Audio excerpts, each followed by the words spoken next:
5 and streaming on crossroadstoday.com, activists are calling for hate crime charges to be filed against a woman who tried to drown 2 Muslim children. In Texas, it's set to execute a 41-year-old man for the murder of an 18-year-old in 2001. And after the death of a postal worker last year from the extreme heat, a widow in Dallas is now advocating for more changes to be made. We're going to be talking about your weekend. We're also going to be talking about not one, but 2 tropical systems developing in the Atlantic. All that coming up. We have the number of migrant apprehensions since President Biden's executive order on asylum restrictions went into effect. You're watching 25 News now at 5. Good afternoon and thanks for being with us. I'm Karina Garcia.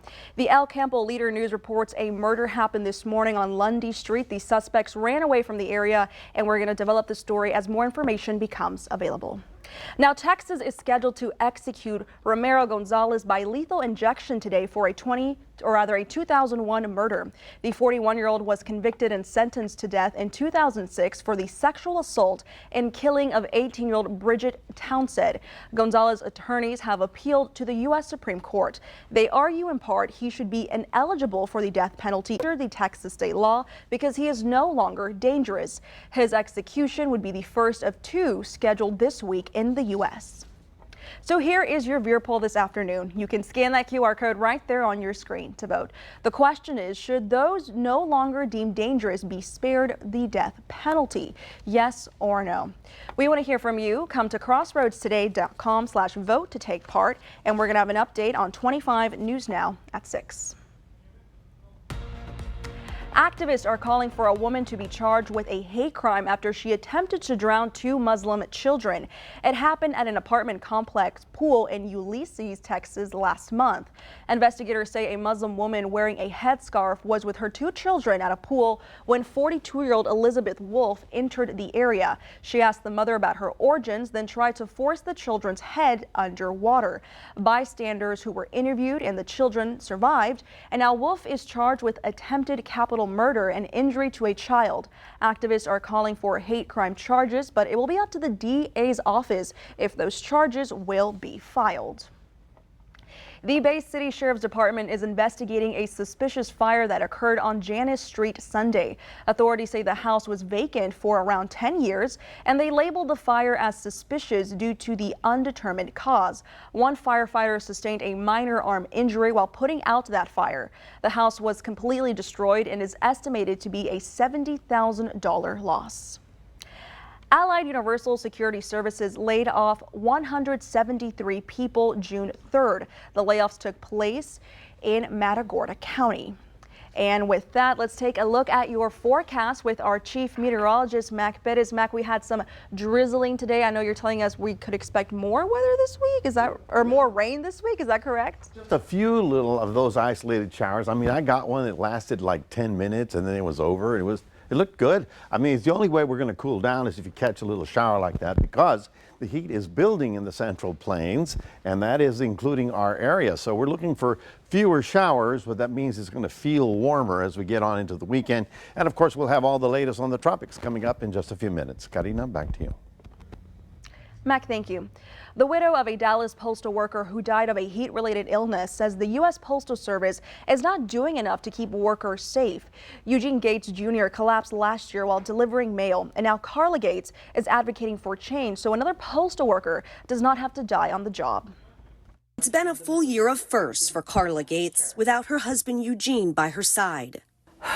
He was my best friend, and living alone, going through life without him, it's a totally different feeling. A 36-year veteran mail carrier, the medical examiner ruled Eugene Gates Jr. died from the heat and heart disease on a scorching June day. His wife says the vehicle he was driving that day was not air-conditioned. They have a multi-billion-dollar industry, and they are not looking out for the welfare of their employees. And I want the world to know that the Postal Service do not care about their employees at all. OSHA fined the U.S. Postal Service more than $15,000 for not protecting Gates from the heat. The citation lists recommended measures, including earlier start times and a heat acclimatization plan. But Kmetra Lewis with the National Association of Letter Carriers says there has been no systemic change, and that fine is still pending. Safety should always come first, and I just feel like that it's not, the Postal Service hadn't put it priority to it. And I'm worried and concerned that the same things that occurred on last year will reoccur this year. That's Gates's concern as well, and she says she'll be the voice her husband can't be to prevent it. So I'm just praying that someone will listen and open up the doors of heaven to say, okay, we get it now. Something is wrong. The Postal Service released a statement saying the safety of our employees is a top priority. They have implemented a national heat illness prevention program for all of their employees, and this program will provide mandatory heat-related training to all the employees and assure they have the resources needed to do their job safely. The Department of Homeland Security reported migrant apprehensions are down more than 40% since the executive order restricting asylum went into effect 3 weeks ago. The agency says the 7-day average number of migrant apprehensions dropped to under 2,400.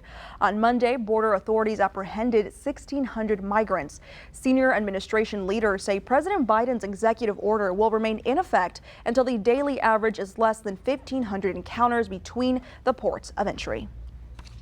Here are some of the top headlines you can read in the Port Lavaca Wave. Memorial Medical Hospital was approved for a $2.5 million line of credit for its Medicaid program during the Calhoun County Commissioners Court meeting that took place June 19th. And seafood farmers in Calhoun County have completed the Matagorda Bay Fishing Oyster Program. You can read these stories and more at portlavacawave.com. Now remember to subscribe to our YouTube channel, Crossroads Today. Hit the like button and click that notification bell. For now, stay with us. An active shooter threat was neutralized this morning in Florida. Straight ahead on 25 News Now at 5, the condition of the suspected gunman. A man in Deaton is searching for his beloved pet after his pet sitter lost it during a trip. Hi. I'm Detective Kelly Gibbs with the Victoria Police Department. On June 18, 2024, we shared some photos with you in reference to a credit card or debit card abuse investigation. Further investigation revealed the persons in those photos are not involved in the alleged crime and are not considered to be suspects in this crime. With the Victoria Crime Stoppers, I'm Detective Kelly Gibbs. Reportedly shot multiple times before being taken into custody. Police have not released information yet on his medical condition. A new study shows women who live in states with the most restrictive abortion laws are less likely to have access to prescription birth control. Research looked at monthly prescription rates in a group of 12 states with severe reproductive policies and compared them to a group of 14 states where abortion rights remained consistent from March to November of 2021 and then from July 2022 to October of 2023. They found while the use of birth control pills were trending down, the rate fell 4% more than expected. In states with abortion bans also had a big drop in prescriptions for emergency contraception. Last week, the U.S. Surgeon General suggested a tobacco-style warning label after what he called a mental health crisis in young people. It's all about a push to make social media safer. When it comes to social media and mental health, the full impact is still unclear, but early research suggests it can affect a child's self-esteem, self-image, communication skills, and so much more. Kids might be able to connect with others that they normally wouldn't connect with. They might have an opportunity to learn about something new, but we also know that there are dangers that come with social media use. Licensed therapist Jody Baumstein with Children's Healthcare of Atlanta says adults can help children and teens use social media safely by setting clear limits and being consistent. Having open, honest conversations about social media use, talking about the potential impact it has on mental health, and recognizing signs of social media use problems, especially if it appears there's a loss of control. They are going to great lengths to try to gain access to it. They are using it in a really excessive way, hours and hours and hours, not being able to put it down, feeling like it has control over them. They might be withdrawing from friends and activities they used to love. It might be impacting their ability to just engage in daily functions. Baumstein says that's when parents should step in and help children find some balance, encouraging other activities besides being on their phone. We want them to have balance. We want them to feel like their life is more than just one thing, and that if they don't have that one thing, everything's falling apart. For Health Minute, I'm Mandy Gaither. A teacher in North Texas is asking for help in finding his pet after his dog disappeared and the care of a pet sitter he hired. Devin Garza found the dog walker on Rover and left his 5-year-old Rottweiler Juno with the sitter. On June 10th, the sitter used the app to message him that his pet Juno escaped. Rover says they are investigating this and the sitter's account has since been suspended. They put up a reward of up to $1,000 and created flyers that Garza has posted all over North Texas. Well, good afternoon, everybody. We had a pretty sunny day, and we did have a couple of little showers rolling around the area. I caught one. It was nice. Didn't last very long. We're looking, of course, at your temperature at 89 degrees right about now. It feels like 103. Now, we're going to have fewer showers as we get into the weekend, but that means that the temperature is going to go up a little bit higher. Today we were right on the money at 92, but we're looking at about 95, 96 over the weekend. We'll talk more about that coming up in just a moment.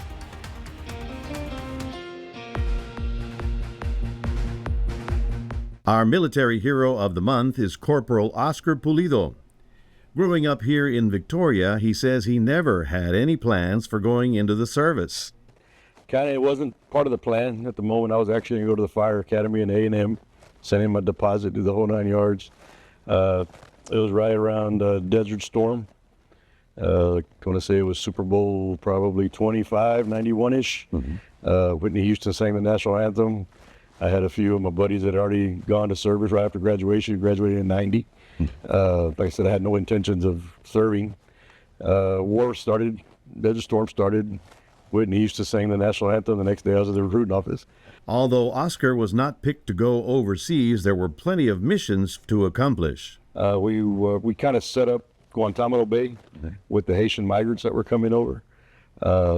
It wasn't nothing like it is now. I mean, it was just shacks and concertina wire pretty much. After his tour of duty, Oscar came home and tried to readjust to civilian life. I mean, you get out of service and it's kind of a culture shock. You know, you kind of get out thinking that, okay, the world's going to be handed to me now because I served. I was a Marine, you know, and that's not quite the deal. You know, you get out and you're, jumping from job to job. You're self-medicating, and you don't know why you're self-medicating. You don't even know you had issues. So here at home, Oscar is dealing with individual cases, dealing with issues that were born far away. But I just went and talked to him and said, hey, what you got going on? And he was high out of his head. He was on black tar heroin. I talked him into going to the VA. We went to the ER first. We went to the ER. From there, we ended up at the VA. He got some help, got some treatment. Long story short, the guy's thriving. As many are aware, the homeless veteran problem is a complex issue. But with veterans like Oscar, solutions are nearby. All right, local vets, community. We're here, I like to say, just to walk the journey with you. If your normal is being down, being depressed, believe me, it's not normal. That's what I used to feel. I'm always the guy, why aren't you smiling? You never smile for pictures. So if that's your normal, it's not normal. You're around my age, we've got a lot less years ahead of us than we have behind us. And you deserve a whole lot more than to be sitting around in a dark room, drunk or self-medicated with whatever means you have, because there's help. No one's meant to be alone. If you are a veteran and you just need someone to talk to, the Veteran Center is at the Patty Dobson Public Health Department, 2805 North Navarro. You'll probably start seeing, I just got a car wrapped that was donated to the MVPN. You'll see it up and down the street if you haven't seen it yet. Got the big old 22 on the side. And people ask, why you put 22? Well, it's 22 a day. There's 22 veterans a day that are taking their lives. The Memorial Day just passed, and we talk about those we've lost on the battlefield. And this year I actually came to me that, we're losing a lot here at home too. because of the battlefield.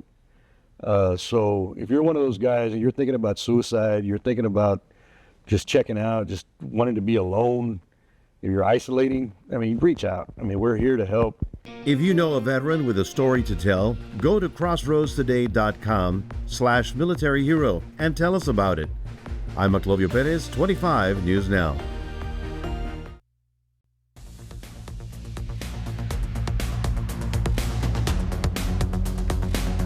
Our high today at 92 is not too bad, you know. I mean, there's a difference, I say, between 92 and 96. I hope you know what I'm talking about. But we did get a couple of little isolated showers. I mean, I looked out the afternoon and I'm going, wow, that's a nice shower, but it only lasted a couple of, maybe 20 minutes, and that was it.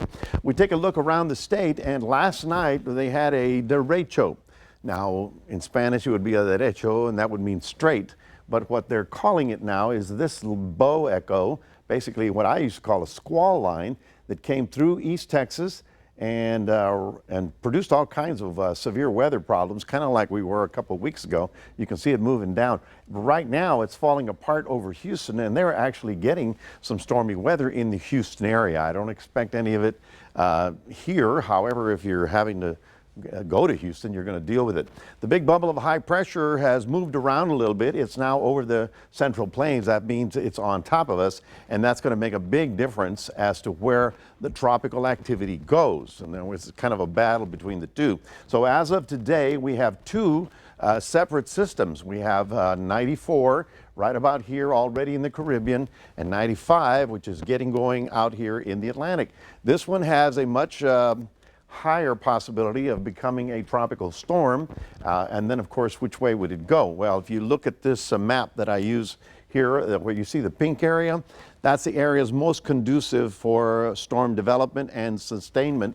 So we're going to assume that it's going to stay in this path, cross into the Lesser Antilles, and get into the Caribbean in about 4 or 5 days. So we've got some time. However, at this time of year, you got to have one ear and one eye on the tropics, just in case. So we'll certainly have the latest for you. So this one is the closest one. You can see it's just north of South America. It does have potential to strengthen, but the computer models are taking it right into the Yucatan. And of course, there's a big difference if it goes Belize or up here. Right now, it looks like it's going to go right over Cancun, and the computer model is trying to push it up, but the high pressure is trying to push it down. I believe the best solution is that it's going to follow the same, excuse me, the same steps of Alberto in about 5 days. So we'll watch it, and I don't think we're going to have much influence from it, but that's today, and tomorrow's tomorrow. We do have heat advisories all over Texas, not only in the crossroads, but all the way up to Dallas, and Oklahoma is getting baked right now with 101, 102 degree temperatures because the center of the high pressure is right on top of it. You can always see that. So we'll be looking to see what goes on with this thing. This is not likely to become a tropical storm. The other one is likely to become a barrel, I believe is the B name, but it will bring rains to the Yucatan Peninsula and then breaks into the Bay of Campeche. And you see this line right here? It has to stay below that. Up here, pressures are too high, so I believe that that's what's going to guide it in that direction. So here is the forecast for tomorrow. Looking partly cloudy, 1 or 2 isolated showers. Probably not as, instead of 10, we're going to have 5. And then we are looking for temperatures to actually go up a little bit. As you can see, we're looking at about 95 in the inland areas. And if you're thinking Dallas, Austin, they're in the hundreds, okay? So we're going to go 95 tomorrow for us. Heat index up to 110. It'll be, as we say, sweating to the oldies. And if you don't know what that means, you're not old enough. Anyway, we're looking at temperatures in the mid-90s, especially early next week as we get out of that tropical influence that's over us right about now. That is your 7-day forecast, reminding everybody we do have a QR code. Love for you to scan that and put Crossroads Today on your phone. Here's Karina. Thank you, Mac. And coming up next on 25 News Now 5, we're going to take a look at your stocks. Plus, new home sales dropped in the month of May.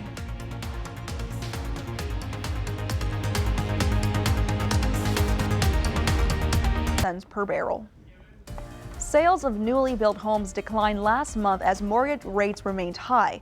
The federal government reported new home sales fell 11.3% in May from the month before to 19,000 homes. That's the steepest monthly decline since September of 2022 and marks the lowest level since November. Meanwhile, mortgage rates soared to the highest level of the year in early May and have since trended downwards. Borrowing costs are expected to ease this year, but not by much. Travis County prosecutors announced the Austin police officer who shot and killed Michael Ramos in 2020 will no longer face criminal charges. You can read this Texas Tribune article on our website, crossroadstoday.com. And stay with us. We're going to take one last look at your forecast when we come back. Plus, there's a happy ending after a dog found itself trapped inside an abandoned well in Virginia. Plus, here's a look at World News Tonight right after 25 News Now at 5. Tonight, will high-profile decisions collide with the high-stakes face-off? Plus, the deadly flooding as more rivers are expected to surge. More Americans turn to World News Tonight with David Muir, the most-watched newscast on television. This dog had to be rescued from an old abandoned well deep in the woods in Virginia. Authorities got the call Tuesday and responded immediately to find the dog named Gibbs standing in shallow water and whimpering. He had fallen down about 30 feet and crews pulled him out with a tripod and haul system. Gibbs was taken to a vet emergency center and thankfully he did not suffer any serious injuries. Authorities say he will be well and he's covering and will be secured and it's going to be safe, so good for him. But 30 feet, an abandoned well in Virginia, how does one even find him? Curiosity got you. Yeah, he became a cat that day. I wonder what's in there. Yo! Yeah, poor baby. Well, Some hiker probably found him, you know. Good thing Gibbs is going to be okay. Well, folks, we have one more check of the weather. We are looking at temperatures into the mid-90s over the weekend, just a tad hotter as we get fewer and fewer showers. We're actually still in a very tropical environment. But after the weekend, it's going to get just plain old hot like it was a couple of weeks ago. So we'll just have to deal with it. Again, there's two systems in the tropics. We're watching both of them. Some of them have the potential to develop, and we're certainly going to be all over that for next week. All righty. Thank you, Mac. And thank you for being with us. We hope to see you back here tonight for 25 News Now at 6. World News Tonight with David Muir is up next.